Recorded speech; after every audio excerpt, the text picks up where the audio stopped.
السلام علیکم دوستوں، ہمارے اس چینل عملیات حکمت اور سائنس پر تمام دوستوں کو ویلکم۔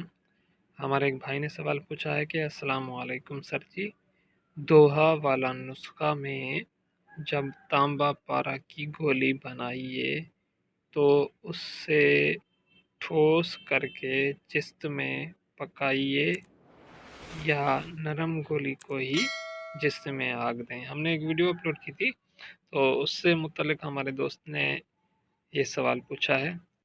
بھائی کے سوال کا اصل مقصد یہی ہے کہ پوچھتے ہیں کہ تانبے اور پارے کی جو گولی ہم بنائیں تو وہ سخت یعنی ٹھوس شکل میں ہونی چاہیے یا نرم گولی پکا کر آگ دیں اسے۔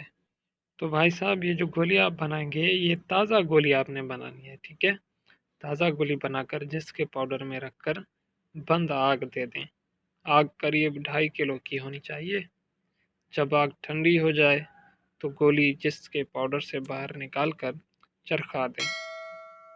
گولی باوزن اور رنگین ہوگی۔ امید ہے کہ آپ کے سوال کا جواب آپ کو مل چکا ہوگا۔ مزید رہنمائی کے لیے ہمیں کمنٹ کر سکتے ہیں۔ ملتے ہیں اگلی قیمتی ویڈیو میں۔